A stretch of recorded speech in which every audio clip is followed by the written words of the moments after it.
Look at this archival photograph on your screen. Before you is a man whose name the police and secret services could not figure out for years. In classified operational files, he was respectfully and fearfully referred to as the Ghost, while the press called him the Postman. He committed dozens of flawless, lightning-fast raids that are still studied today in closed criminal academies as prime examples of absolute criminal genius. He never left fingerprints. He never made foolish mistakes. It was as if he knew every single step of the investigators, long before they even had time to make it. But the most chilling part was hidden, not in his elaborate plans, but in his everyday life. The man who kept the entire country in a state of icy terror came to work every day, sat at the next desk, and calmly shook hands with the very people who had sworn to find him. Oland, the middle of the last century, a time frozen in black and white tones. This was an era without cell phones, without ubiquitous digital databases, without CCTV cameras, and without DNA testing. All the detectives of that time had at their disposal were yellowed notebooks, pure logic, intuition, and old rotary phones that sat deathly silent for hours on procura desks in smoke-filled offices. And in this sleepy, orderly silence of provincial towns, where the biggest event was usually the theft of a bicycle, a sudden explosion shattered the peace. Every single one of the postman's crimes was played out like clockwork, like a theatrical play. He appeared at the exact moment the guards relaxed and let their guard down. Minute for minute, second for second, he would snatch the heavy canvas bags of cash and instantly vanish into the thick fog of the rainy streets, seemingly dissolving into thin air. The official newspapers remained silent.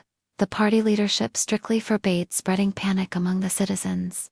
The Soviet citizen was supposed to sleep peacefully, but horrifying rumors crawled through back alleys, communal apartments, and beer halls faster than night trains. People whispered in fear that the criminal possessed a mystical gift of invisibility.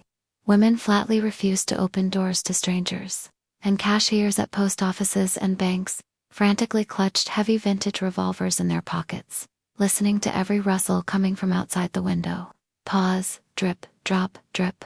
The city froze, waiting for the next strike. The police captain who headed the Special Investigative Task Force was quite literally burning out at work. He smoked 3 packs of strong cigarettes a night, not leaving his office for days on end. The case of the postman was expanding at a terrifying speed. Heavy folders occupied entire shelves from floor to ceiling. But despite tons of written paper, the most important thing was missing a single real lead. More than 3,000 people were interrogated. Operatives turned the entire criminal underworld upside down. They checked all former prisoners, all suspicious individuals, and all post office employees within a 100-kilometer radius. The result remained the same: a complete, deafening zero. The criminal remained invisible. And that was when a truly frightening thought took root inside the headquarters. Every time the task force, in conditions of the strictest secrecy, prepared another nighttime ambush, the criminal simply didn't show up. It was as if he could read the detectives' minds. It was as if he was sitting right there in those closed meetings. The investigators began to look at each other with suspicion. The atmosphere of paranoia inside the headquarters reached its peak. Friends who had worked side by side for years stopped speaking to one another. And you know what? They were absolutely right. The ghost really did know everything. While the operatives froze on the filthy night streets under the pouring rain, he calmly drank hot coffee in the next office. He was a part of this massive system, a man who perfectly knew the entire security structure from the inside, all the secret schedules of valuables, transportation, and, most importantly, the weaknesses of those who were supposed to stop him. Every morning he looked in the mirror and saw that very elusive monster. But the history of criminology teaches us one simple rule: perfect crimes do not exist in nature. We are not ruined by grand global miscalculations. We are ruined by tiny, barely noticeable habits that we become too accustomed to and stop paying attention to. Our hero had one fatal weakness: he believed too heavily in his own genius. He sincerely thought he was smarter than fate itself. During another raid, one that seemed triumphant and easy to him, a tiny detail was left at the crime scene. A mundane, everyday object that the inexperienced or tired eyes of a young operative wouldn't even have paid attention to. But the investigation had already been driven to utter despair by years of sleepless nights and public humiliation. The lead investigator grabbed onto this barely visible ghost of a clue like a drowning man clutching at a straw.